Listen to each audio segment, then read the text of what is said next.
میری والدہ کا تعلق ایک معزز قبیلے سے تھا، لیکن اس قبیلے کے رواج کے مطابق لڑکی کی شادی رقم کے عوض کی جاتی تھی۔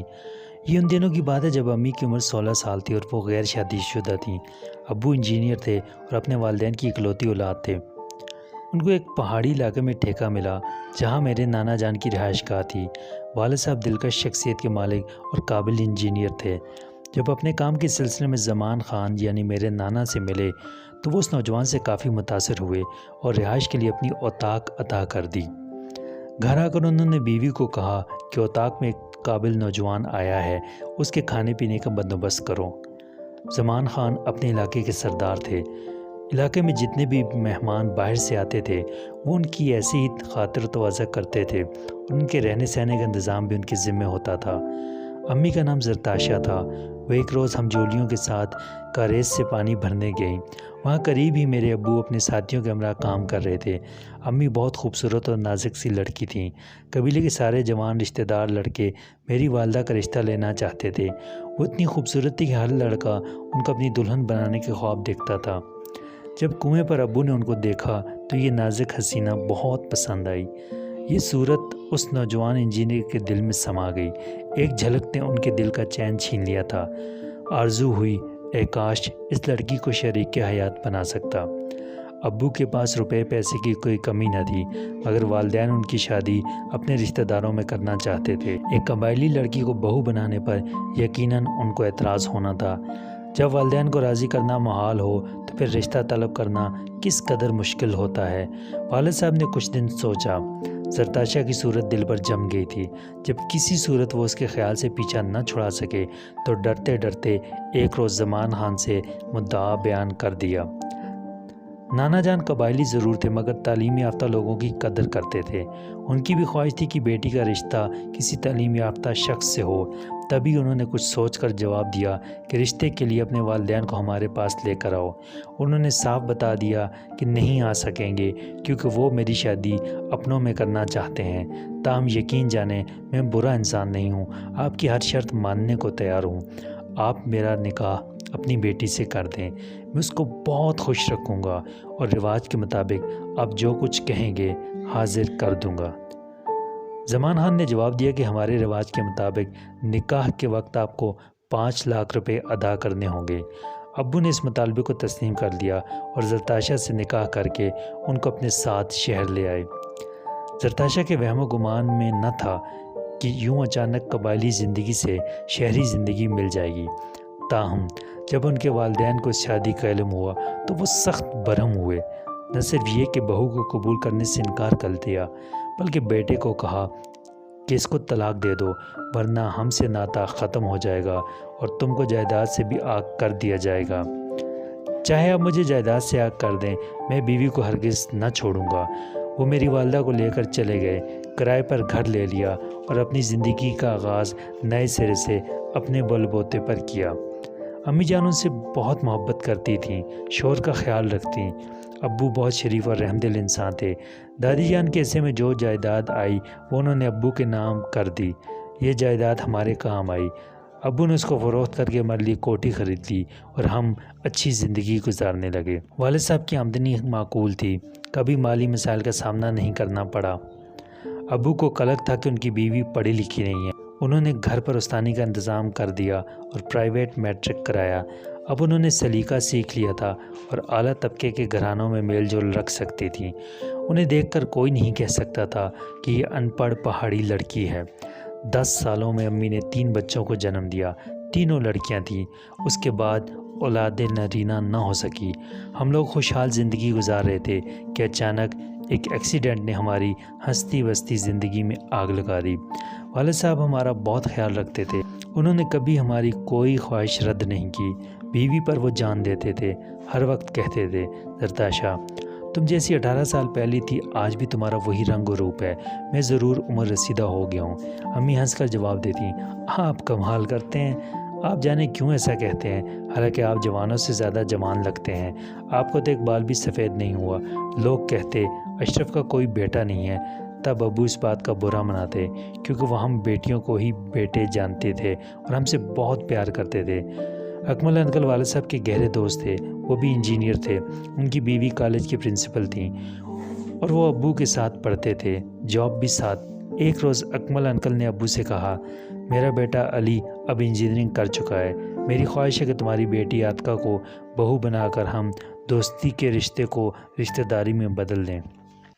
میری بھی یہی خواہش ہے، ابو نے پرمسرت لہجے میں جواب دیا۔ امی بھی اس رشتے پر خوش تھیں کیونکہ علی نہ صرف خوبصورت تھا بلکہ بہت اچھا اور لائق لڑکا تھا۔ اس طرح کافی دھوم دھام سے میری منگنی علی سے ہو گئی۔ منگنی سے پہلے بھی علی اور میں گپ شپ کرتے تھے، لیکن یہ کبھی نہ سوچا تھا کہ وہ میرا ہم سفر بن جائے گا۔ سب گھر والوں کے ساتھ آج میں اور علی بھی خوش تھے۔ منگنی کے موقع پر ابو اپنے والدین کے پاس گئے اور معافی کی درخواست کی کہ اب وہ پرانی باتیں بھول کر ان کو گلے سے لگا لیں۔ دادا دادی نے ان کو معاف کر دیا اور میری منگنی میں آ گئے۔ اس صلح پر میرے والدین کی خوشی کا کوئی ٹھکانہ نہ تھا۔ منگنی کے بعد علی زیادہ ہمارے یہاں آنے جانے لگا۔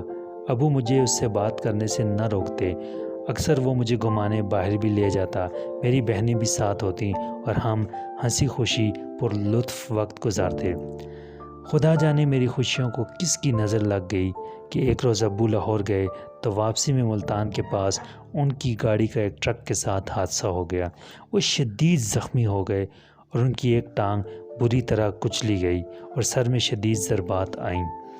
کافی عرصہ ان کو اسپتال میں رہنا پڑا۔ جب صحت یاب ہو کر گھر آئے تو ان کی یادداشت کمزور ہو چکی تھی اور ان کا رویہ نارمل نہ رہا تھا، بات بات پہ غصہ آ جاتا تھا، ہر بات کو منفی انداز میں سوچنے لگے تھے۔ امی نے ملک کے تمام بڑے نیورو سرجنوں کو دکھایا مگر ابو کی حالت ٹھیک نہ ہوئی۔ اس بیماری کی وجہ سے وہ بہت زیادہ تبدیل ہو گئے۔ اب وہ ہر کسی کو مشکوک نظروں سے دیکھتے، خاص طور پر ہر لمحہ امی پر نظر رکھتے کہ وہ کیا کر رہی ہیں اور کس سے مل رہی ہیں، کہاں آ جا رہی ہیں۔ ایک دن وہ بازار جانے لگیں تو بولے، سچ سچ بتاؤ کس سے ملنے جا رہی ہو، کیا کوئی دوست بنا رکھا ہے؟ یہ سن کر وہ رونے لگیں۔ کہا، آپ بلا وجہ مجھ پر شک کر رہے ہیں، آپ میرے ساتھ چلیں اور خود دیکھ لیں کہ میں کس سے ملتی ہوں۔ ابو ان کے ساتھ بازار چلے گئے۔ وہاں شومئی قسمت امی کا خالہ نظر آ گیا۔ اسے دیکھتی انہوں نے دوپٹے میں منہ چھپا لیا، مگر امی کا غزن جو ان کو پہچان چکا تھا دوڑ کر ان کے پاس آ گیا، کہنے لگا، زرتاشا بہن کیسی ہو؟ قسمت کی بات کہ آج تم یہاں نظر آ گئی ہو۔ یہ سنتے ہی والدہ وہیں ٹھہر گئیں۔ بولے، کون ہو تم؟ اس نے کہا، میں ان کی خالہ کا بیٹا ہوں۔ اچھا، تو یہ تم سے مراسم رکھے ہوئے اور تم سے ملنے آتی ہے؟ بتاؤ کیا تعلق ہے تم دونوں کا؟ امی بیچاری روکتی رہ گئیں کہ آپ کو کیا ہو گیا ہے، یہ کیسی باتیں کر رہے ہیں، مگر وہ جھگڑنے لگے۔ اس پر بہت سے لوگ اکٹھے ہو گئے۔ ابو طیش میں آ کر اس آدمی کو مارنے لگے، لوگوں نے چھڑایا۔ امی ابو کو لے کر گھر آ گئے تو آتے ہی والد نے بیوی کو بے دردی سے پیٹ دیا، اتنا مارا کہ امی بے ہوش ہو گئیں۔ کمرہ اندر سے بند کر کے ابو نے مارا تھا اور ہم میں سے کسی کو پاس نہ آنے دیا تھا۔ ہم باہر سے چیختی رہیں کہ ابو آپ کو کیا ہو گیا ہے، امی کو مت ماریں، امی مر جائیں گی۔ جب ہم نے اپنی ماں کی بری حالت دیکھی تو تینوں بہنیں زاروں قطار رونے لگیں۔ میں نے اکمل انکل اور علی کو فون کرنا چاہا تو میرے باپ نے فون اٹھا کر باہر پھینک دیا اور کہا کہ خبردار اگر کسی کو کچھ بتایا، یہ ہمارے گھر کا معاملہ ہے۔ ان کا ظالمانہ رویہ دیکھ کر ہماری روح کانپ اٹھی۔ میری بہنیں اور میں امی سے لپٹ لپٹ کر رو رہی تھیں اور ماں کو ہم تسلیاں دے رہے تھیں۔ تھوڑی دیر بعد والد کمرے میں آئے تو ہم خوفزدہ ہو گئیں۔ انہوں نے امی سے کہا کہ چلو اٹھو، میں تم کو ڈاکٹر کے پاس لے چلوں، بہت مارا ہے، زخم پڑ گئے ہیں، تم کو درد ہو رہا ہوگا۔ امی ڈر سے چپ رہیں، پھر زور سے چیخ کر کہا، چلتی ہو کہ نہیں؟ تو وہ دوڑ کر فوراً کھڑی ہو گئیں۔ وہ امی کو لے کر چلے گئے۔ ہم تینوں بہنیں رو رو کر دعا کرتی رہیں، خدا کرے ہماری ماں صحیح سلامت واپس آ جائے، نہ جانے یہ ان کو کہاں لے گئے ہیں۔ ہم کو تو وہ تالے میں بند کر گئے تھے تاکہ کسی سے مدد نہ مانگ سکیں۔ 1 گھنٹہ گزر گیا لیکن ابو اور امی واپس نہ آئے تو دل گھبرانے لگا۔ پھر تالا کھولنے کی آواز آئی، تب ابو اور امی اندر داخل ہوئے۔ والدہ کے سر پر پٹیاں بندھی ہوئی تھیں۔ انہوں نے بیوی کو بستر پر لٹا دیا۔ ہم سے کہا، جا کر سو جاؤ، کافی رات ہو گئی ہے، تمہاری ماں اب ٹھیک ہے، مری نہیں، بچ گئی ہے۔ ہم کو چین کہاں تھا؟ ماں کی ایسی حالت پر ہمیں ایک دوسرے سے لپٹ کر روتی تھی۔ میں بڑی تھی، دونوں چھوٹی بہنوں کو تسلیاں دیتی تھی کہ رو مت، سب ٹھیک ہو جائے گا۔ ابو کو کوئی ایسی دماغی چوٹ آئی ہے کہ ان کو پتہ ہی نہیں چلتا کہ وہ کیا کر رہے ہیں۔ صبح سویرے امی جان اٹھ جاتی، ملازم سے ناشتہ تیار کراتی اور ٹیبل لگواتی۔ واقعہ کہ اگلے دن ابو صبح اٹھ کر آئے تو میز پر ناشتہ نہ لگا تھا۔ امی کو زور زور سے پکارنے لگے۔ میری آنکھ ان کے چلانے پر کھل گئی۔ بھاگ کر باہر آئی تو امی بھی اٹھ گئی تھی۔ والد نے چلا کر کہا کہ ناشتہ کیوں نہیں لگا ابھی تک؟ امی بولی، چوٹوں میں درد تھا، اٹھ نہیں سکتی تھی، ابھی خانسامہ سے کہتی ہوں۔ والد نے گلاس اٹھا کر غصے سے مارا تو ٹیبل ٹوٹ گئی کیونکہ شیشے کی تھی۔ میں نہیں کرتا ناشتہ، اب تمہاری یہ لاڈلی بیٹیاں کریں گی۔ اس کے بعد انہوں نے تالا اٹھایا اور کہا، باہر سے تالا لگا کر جا رہا ہوں۔ ابو، میں نے کالج جانا ہے۔ میں نے کہا۔ بولے، کوئی کالج والے نہیں جائے گا، تم سب گھر پر رہو گی، تم لوگ بھی ماں کی طرح باہر دوستوں سے ملنے جاتی ہوگی۔ دن رات ہم بہنیں زاروں قطار روتی تھیں۔ علی اور اکمل انکل کے سوا ہمارا کوئی نہ تھا۔ میں دعا کرتی تھی کہ انکل اور علی ہمارے گھر آ جائیں اور ہماری حالت دیکھ لیں۔ کچھ دن بعد انکل اور آنٹی ہمارے گھر آ گئے۔ علی بھی ہمراہ تھا۔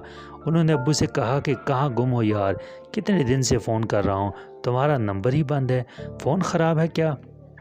ہاں، سب گاؤں والوں کے فون خراب ہیں، انہوں نے جواب دیا۔ پھر علی نے پوچھا، عاتقہ کہاں ہے؟ وہ نظر نہیں آ رہی۔ وہ مجھے آواز دینے لگا تو والد بولے کہ وہ پڑھ رہی ہے، تم اس کے کمرے میں مت جاؤ، یہیں بیٹھو۔ وہ خاموش ہو گیا۔ انکل نے امی کی خاموشی کی وجہ پوچھی تو ابو نے ٹوک دیا۔ ابو ایسی باتیں کر رہے تھے کہ وہ ان کا منہ تکنے لگے۔ میں چاہتی تھی کہ ان کو سب کچھ بتا دوں کہ کیا ہو گیا ہے میرے باپ کو، یہ اپنے حواسوں میں نہیں رہے ہیں، مگر والد کے ڈر سے کمرے سے نہیں نکلی۔ ایک روز میری چھوٹی بہنیں اپنے کمرے میں ٹیپ پر گانے سن رہی تھی کہ ابو آ گئے۔ ان کو بالوں سے پکڑ کر مارنے لگے کہ یہ کیا تم لوگوں نے ناچ گانا لگا رکھا ہے؟ آج کمرے میں ناچ گانا ہو رہا ہے، کل دنیا کے سامنے بھی ایسا ہی کرو گی؟ انہوں نے بیٹیوں کو خوب مارا، جبکہ میں خوف سے ان کو چھڑا بھی نہ سکی۔ امی کی صحت روز بروز خراب رہنے لگی تھی۔ شوہر کی اوٹ پٹانگ باتیں اور حرکتیں ان کو گھلا رہی تھیں۔ وہ ہر وقت رنجیدہ رہا کرتی تھیں، اللہ سے دعا کرتی تھیں کہ ابو ٹھیک ہو جائیں۔ پھر انہوں نے تمام نوکروں کو نکال دیا۔ اب گھر کا تمام کام امی اور ہم کرتے تھے۔ ایک روز علی آیا، اس وقت ابو گھر پر تھے۔ میں باہر برآمدے میں بیٹھی تھی۔ آتے ہی کہنے لگا، دیکھو تمہارے لیے ایک سرپرائز ہے۔ اس کے ہاتھ میں ایک چابی تھی، یہ نئی گاڑی کی ہے، آج ہی لی ہے، سوچا سب سے پہلے تم کو اس گاڑی میں بٹھاؤں، چلو باہر گھومنے چلتے ہیں، ثانیہ اور سونیا کو بھی ساتھ لے لو۔ وہ اپنی دھن میں کہے جا رہا تھا اور میری سٹی گم تھی، خوف سے آواز بھی نہ نکل رہی تھی۔ اندر ابو بیٹھے تھے، وہی ہوا جس کا ڈر تھا۔ ابو باہر آ کر علی پر برسنے لگے کہ دفع ہو جاؤ، تم میری بیٹی کو اغوا کرنے آئے ہو۔ اس نے کہا، انکل آپ کو کیا ہو گیا ہے؟ میں عاتقہ کا منگیتر ہوں، بھلا کیوں اغوا کروں گا؟ آپ خود اس کی شادی مجھ سے کرنے والے ہیں۔ میں اور امی ابو کے اس رویے پر شرمندہ ہو رہے تھے اور وہ علی کو دھکے دے رہے تھے۔ انہوں نے دھکے دے کر علی کو گھر سے باہر کر دیا، پھر ہم سب کو کھینچ کر لائے اور کمرے میں لاک کر دیا۔ تھوڑی دیر بعد انکل کا فون آیا۔ انہوں نے ابو سے دریافت کیا کہ تمہاری طبیعت تو ٹھیک ہے، تم نے ایسا سلوک علی کے ساتھ کیوں کیا؟ ابو بولے، کون علی؟ وہ جو میری بیٹی کو اغوا کرنے آیا تھا، آئندہ آیا تو میں اس کو گولی مار دوں گا۔ واقعی ابو کا دماغ چل گیا تھا۔ اگلے روز وہ ہم کو شہر سے دور ایک بنگلے میں لے آئے، یہ ان کے ایک دوست کا تھا۔ یہاں لا کر بھی انہوں نے ہم ماں بیٹیوں کو کمرے میں قید کر دیا اور باہر سے تالا لگا دیا۔ وہ دن میں ایک بار آتے، ہم کو کھانا پانی دے کر چلے جاتے، کہتے تھے تمہاری حفاظت کا بس یہی ایک طریقہ ہے، ورنہ بدمعاش تم کو اغوا کر لیں گے۔ امی اور ہم بیٹیاں ابو کے اس طرز سلوک پر بہت زیادہ غمزدہ تھیں۔ میرا جی چاہتا تھا کہ ان کی جان لے لوں، لیکن میں کچھ نہیں کر سکتی تھی۔ امی تو جیسے مر سے گئی تھیں، کچھ بولتی تھیں اور نہ کچھ کھاتی پیتی تھیں۔ ہم کو یہاں 1 ماہ گزر گیا تھا، بغیر نہائے ہوئے بال اکڑ گئے تھے اور ہمارے جسموں سے بدبو آتی تھی۔ اس گھر میں بجلی تھی اور نہ پانی تھا، ضرورت کا پانی باتھ روم میں رکھا ہوتا تھا۔ 3 دن گزر گئے، ابو نہیں آئے۔ میری چھوٹی بہن بھوک سے بے ہوش پڑی تھی اور ہمارے ہونٹ پیاس کی شدت سے خشک ہو چکے تھے۔ ہم قریب المرگ تھی کہ اچانک روشنی کی کرن پھوٹی اور اس اندھیری کوٹری میں اجالے کی لکیر دکھائی دی۔ کسی نے دروازہ کھولا تھا، پھر علی کی آواز سنائی دی، ساتھ میں کچھ اور آوازیں بھی سماعت سے ٹکرائیں۔ یہ پولیس والوں کی آوازیں تھیں۔ علی نے ہم کو ڈھونڈ نکالا تھا۔ اکمل انکل جب ہمارے گھر گئے تو وہاں تالا تھا۔ وہ ابو کے آفس گئے، وہاں ابو نہ ملے۔ دوبارہ ہمارے گھر پہنچے، کوٹھی بدستور ویران تھی۔ انہیں شک ہوا کہ کوئی گڑبڑ ہے۔ رات تک یہ لوگ گھر کے چکر لگاتے رہے۔ تب ابو کی گاڑی نظر آئی تو انہوں نے پیچھا کیا۔ یہ گاڑی اس جگہ آ کر رکی جہاں ہم لوگ قید تھے۔ انہیں شک ہوا ہو نہ ہو ہم سب یہاں قید ہیں۔ تبھی وہ ابو کے جانے کے بعد دیوار پھاند کر اندر آیا اور اس کو ہماری آوازیں سنائی دیں۔ انکل اور علی نے پولیس کو اطلاع کر دی اور یوں پولیس کی مدد سے ہم کو اس عذاب سے نکالا۔ ابو کو گرفتار کر لیا گیا، ان کو حوالات میں بند کر دیا۔ وہاں ان کی ذہنی حالت بگڑتی گئی تو انہیں دماغی امراض کے اسپتال میں ڈال دیا گیا۔ ہمارے ہنستے بستے گھر کو جانے کس کی نظر لگ گئی، سب کچھ بکھر گیا، برباد ہو گیا۔ امی کافی عرصہ بیمار رہیں۔ غم اور ذہنی جسمانی اذیت سے ان کی حالت بگڑ گئی تھی۔ علاج سے رفتہ رفتہ وہ صحت یاب ہو گئیں۔ آپ میری تحریر پڑھ کر حیران ہو رہے ہوں گے کہ کیا ایک باپ اپنی بیٹیوں اور ایک شوہر اپنی بیوی سے ایسا سلوک کر سکتا ہے جبکہ وہ بیوی اور اولاد سے جان و دل سے پیار کرتا ہو۔ لیکن ابو کا بھی قصور نہ تھا۔ دماغ پر چوٹ لگنے سے وہ بالکل دوسرے انسان بن گئے تھے، ایک نارمل آدمی سے ایک وحشی بن گئے تھے۔ ہم لوگوں نے جو اذیت برداشت کی اس وقت کو سوچ کر ہمارا دل غم سے پھٹنے لگتا ہے۔ یہ تو اللہ کا شکر ہے جس نے ہماری مدد کی اور ہم بچ گئے، ورنہ کچھ دنوں بعد اس ویران بنگلے سے ہماری لاشیں ہی ملتی۔ امی نے میری شادی علی سے کر دی ہے، وہ بہت اچھے ہیں۔ انکل اور آنٹی بھی امی اور میری بہنوں کا بہت خیال رکھتے ہیں۔ میں سوچتی ہوں اگر ابو کا کوئی قصور نہ تھا تو امی کا بھی کوئی قصور نہ تھا۔ قصور تو اس رواج کا تھا۔